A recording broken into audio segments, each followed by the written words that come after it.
Assalamu alaikum, I'm Aisha and you're watching SAMAA News. Here are today's headlines. Chief of Army Staff Field Marshal Syed Asim Munir has warned that any future military adventurism by India against Pakistan would face extremely dangerous, far-reaching and painful consequences. The remarks were made during a ceremony at GHQ Rawalpindi, marking 1 year since the Marka-e-Haq and Operation Bunyan Mahsus, attended by senior military leadership. Munir described the event as a clash of ideologies, saying Pakistan had emerged successful and crediting national unity and military preparedness. He also said future wars would be multi-domain, involving cyber, drones, AI, and long-range precision systems. He stressed that Pakistan's armed forces would not be intimidated.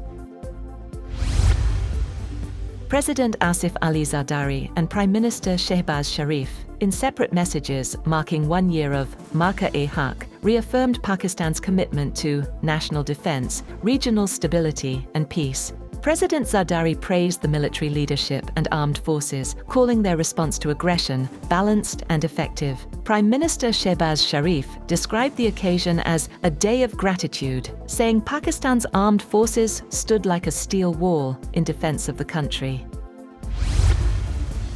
A Qatari natural gas tanker has successfully crossed the Strait of Hormuz for the first time since the start of the Iran conflict, heading towards Pakistan. The development comes as Washington continues to wait for Iran's response to a proposed framework for peace talks. Meanwhile, Kuwait says it detected several hostile drones in its airspace, despite relative calm following recent ceasefire tensions.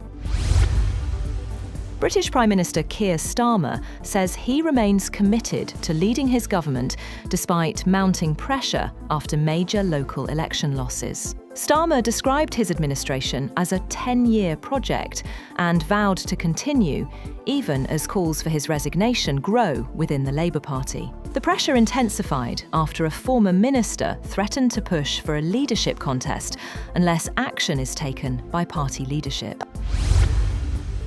Russian President Vladimir Putin says he believes the war in Ukraine is coming to an end, speaking to reporters in Moscow after scaled-back Victory Day celebrations. He said he would only meet Ukrainian President Volodymyr Zelenskyy once a final peace agreement is reached, adding that any signing could take place in a third country as a final step. Putin also accused Western countries of fueling the conflict and reiterated that Russia considers its military campaign a just response to NATO expansion and security threats.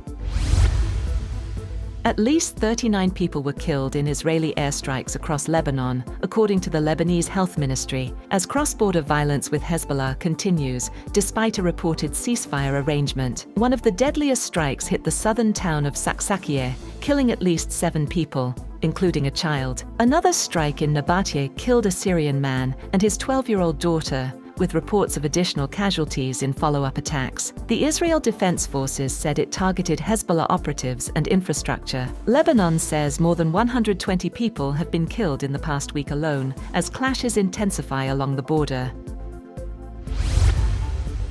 Spain has begun evacuating passengers from a Hantavirus-hit cruise ship anchored near Tenerife, with health officials boarding the vessel to conduct final checks and start disembarkation, the health ministry says. Spanish nationals are being evacuated first in small groups before being transferred to the airport for a military flight to Madrid. Other nationalities, including passengers from the Netherlands, Germany, the UK and the US, will follow in phases. Authorities said the MV Hondius cleared health inspections before anchoring, with no rodents detected and a low risk of transmission to the general public. All passengers are being treated as precautionary, high-risk contacts. International evacuation flights are being coordinated, while 30 crew members will remain on board to sail the ship to the Netherlands for full disinfection.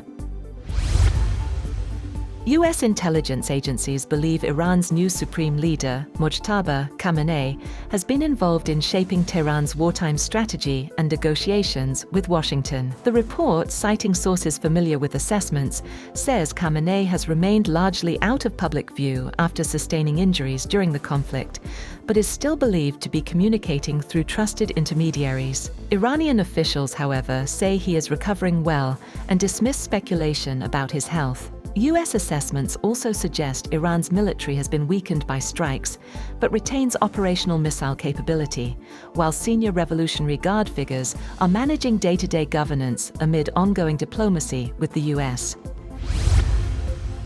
Britain has announced the deployment of warship HMS Dragon to the Middle East amid ongoing tensions in the region. The air defence destroyer is expected to support a potential multinational mission aimed at protecting shipping routes in the Strait of Hormuz. Officials say the move is part of wider preparations as concerns over maritime security continue to grow. The US Treasury has announced sanctions against 10 individuals and companies, including several in China and Hong Kong, over accusations they aided Iran's efforts to secure weapons and the raw materials needed to build its Shahed drones and ballistic missiles. In a statement, Treasury said it remained ready to take economic action against Iran's military-industrial base to prevent Tehran from reconstituting its production capacity.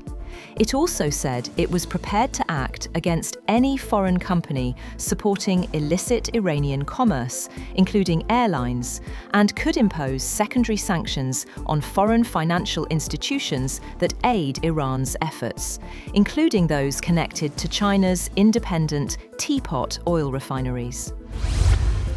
That's all for now. For more updates, visit www.SAMAA.tv.